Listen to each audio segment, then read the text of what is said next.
मनोजवम मारुततुल्य वेगम जितेन्द्रियं बुद्धिमतां वरिष्ठम वातात्मजं वानरयूथमुख्यं श्रीरामदूतं शरणं प्रपद्ये। बोलिए अनुसुईया महारानी की जय। भारतीय संस्कृति में नारी धर्म की विवेचना की गई है। शास्त्र में भी नारी धर्म की बात बताई गई है। हमारे सनातन धर्म में स्त्रियों के लिए पतिव्रत धर्म बड़ा ही प्रधान बताया गया है। जगत में ऐसा आया है कि जगत में जितनी स्त्रियां हैं वो केवल एकमात्र पातिव्रत धर्म को अगर ग्रहण कर ले तो उसके जीवन के सब प्रकार के पूर्णता प्राप्ति हो जाएगी। अर्थात लोक और परलोक दोनों उसका जो है सो सुंदर हो जाता है, केवल मात्र पतिव्रत धर्म को ग्रहण कर लेने से। कहते हैं सीता जी इसके प्रमाण स्वरूप हैं। सीता जी को अनुसुईया जी ने बताया है।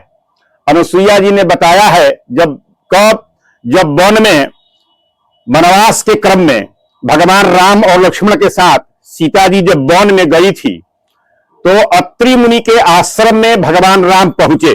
उस समय सीता जी साथ में थी। उस समय सीता जी का हरण नहीं हुआ था। अत्रि मुनि के आश्रम में भगवान राम पहुंचे सीता जी के साथ लेकर। तो अत्रि मुनि के पत्नी जो अनुसुईया जी थी वो सीता जी को बड़ा ही स्वागत किया, खूब आदर पूर्वक, जैसा कि अतिथि के आने पर सत्कार किया जाता है। और ये जो राजा के जो दुलारी थी सीता जी, जो राजा के राजकुमारी अर्थात जनक जी की बेटी, बड़े ही चक्रवर्ती सम्राट जनक की बेटी और चक्रवर्ती सम्राट महाराज दशरथ की बहू जो सीता जी और भगवान राम की पत्नी को अनुसुईया जी, जब सीता जी पहुंची अनुसुईया जी के पास में तो जाते जाते सीता जी सबसे पहले प्रथम शिष्टाचार नमस्कार। मनुष्य के लिए प्रथम शिष्टाचार क्या है? नमस्कार है। नमस्कार प्रथम शिष्टाचार है। उसी प्रकार सीता जी भी प्रथम शिष्टाचार नमस्कार अनुसुईया जी के पद के ग्रहण किया, अर्थात साष्टांग प्रणाम किया। स्त्रियों के लिए प्रणाम कैसे करना चाहिए? स्त्रियों के लिए बैठ करके, दोनों हाथ आगे करके बैठ करके, मस्तक चरणों के पास जमीन पर रख करके प्रणाम करना ही स्त्रियों के साष्टांग प्रणाम है। और पुरुष के लिए साष्टांग प्रणाम पूरा लेट करके, छाती, पेट, हाथ, जंघा, घुटना आदि सब जो है सो पेटकुनिए जमीनी पर लेट करके साष्टांग हाथ आगे करके किया जाता है। ये पुरुषों का इस प्रकार के साष्टांग है। तो ऐसा प्रमाण आया है कि अनसुईया के पद गहि सीता तब मिली बहोरी सुशील विनीता। फिर अनुसुईया जी भी उठकर जब गले लगाया तो गले लगाने के बाद जो है सो अकबारी भर करके और सुंदर आसन दे करके अनुसुईया जी सीता जी को बैठाई। अर्घपाद आदि से पूजा करने के उपरांत सीता जी को अनुसुईया जी संबोधित करने लगी, बताने लगी कि तू पति के साथ जो वन में आई है इसमें कोई दोष की बात नहीं है। बोली सीता जी बोली कि इसमें दोष और निर्दोष की बात क्या है? अनुसुईया ने कहा कि स्त्रियों का एक ही धर्म है और एक ही व्रत है और एक ही नियम है कि काया से, काय, अब वाणी से, वचन से और मन से पति के चरणों में प्रेम हो, अनुराग हो, श्रद्धा हो। प्रमाण है एक ही धर्म एक व्रत नेमा अकाय वचन मन पति पद प्रेमा। अनुसुईया जी ने कहा कि हे सीते, स्त्रियों के लिए पातिव्रत धर्म ही सबसे सर्वोत्तम धर्म है। कुछ भी पूजा पाठ उपवास व्रत आदि कुछ भी करे या न करे वो सब गौण है। किसके सामने गौण है? पातिव्रत धर्म के नाम पर सारे के सारे सब गौण है।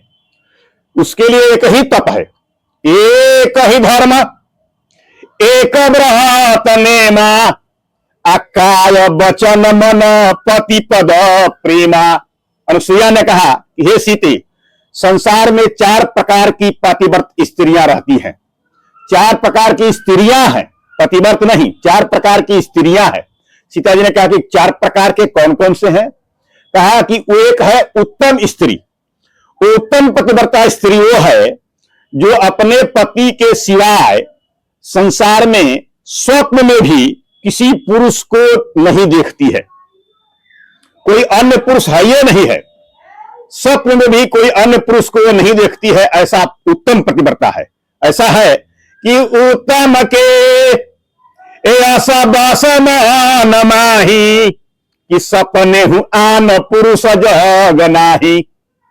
और वही मध्यम स्त्री है, मध्यम पतिव्रता जो है, वो मध्यम पतिव्रता वो है जो अपने पति के अलावे अगर किसी अन्य पुरुष को देखती है तो वो जैसा है, अर्थात जिस उम्र के है, अगर वो भाई के उम्र का है तो उसको अपना भाई समझती है, जो पिता के उम्र का है उसको अपना पिता समझती है, जो पुत्र का उम्र का है उसको अपना पुत्र समझती है। ऐसा मध्यम, और अपने पति को परमात्मा परमेश्वर समझती है मध्यम स्त्री। कि मध्यम परपति पुत्र निज जैसे, ये दूसरे क्लास की पतिव्रता हो गई। और तीसरे पतिव्रता स्त्री वो है कि जो अपने धर्म के और कुल के मर्यादा के चलते डरती है। वो उसको मन में है कि हमारा ये धर्म है, हमारा ये कुल का मर्यादा है, हमको ऐसा नहीं करना चाहिए, ऐसा करना चाहिए, इस प्रकार के जो इस मन में भाव रखती है, वो तीसरे क्लास की है पतिव्रता स्त्री। कि तीसरा जो है, जो धर्म के, कि धर्म विचारी ए समुझी कुल रही आसो निकृष्ट त्रिय श्रुति असक हई। ये बात वेद में भी आया है कि धर्म के विचार करके और कुल के मर्यादा को जो रक्षा करती है वो तीसरे श्रेणी के है। और बोला कि सीता जी ने कहा कि चौथे श्रेणी के कौन है स्त्री, चौथे श्रेणी की स्त्री कौन है? अनुसुईया ने कहा कि चौथे श्रेणी की स्त्री वो है जो दूसरे के दुकान पर जाकर के मिठाई खा लेती है, जो दूसरे के दुकान पर जाकर के मिठाई खा लेती है, अर्थात अपने पति से छल करती है, अपने पति से झूठ बोलती है और अपने पति के जो है सो के प्रति पूर्ण श्रद्धा नहीं रखती है, वह जो है सो वो निकृष्ट है। जो कहते हैं कि पतिवंचक ए परपति रहती करई आसो निकृष्ट त्रिय श्रुति असक हई। स्त्रियां जो है अपावन है, वह निकृष्ट स्त्री है, अपावन स्त्री है। लेकिन अब स्त्री को अपावन कहा गया है, लेकिन वो पति के सेवा से वो मोक्ष को प्राप्त कर लेती है, वैकुंठ लोक को प्राप्त करती है। ए सहज अपावनी नारी ए पति सेवत शुभ गति लहई ए जस गावत श्रुति चार। चारों वेद उसके जस को गान करते हैं। कि जैसे तुलसी जी हैं, तुलसी जी के जस कितना है संसार में कि अजहू तुलसी के हरि प्रिय। ये हमारे भारतीय संस्कृति का मर्यादा है स्त्रियों के लिए। स्त्रियों को पतिव्रत धर्म को ग्रहण करनी चाहिए और ग्रहण करके पतिव्रत धर्म को पालन करना चाहिए। बोल लक्ष्मी नारायण भगवान की जय।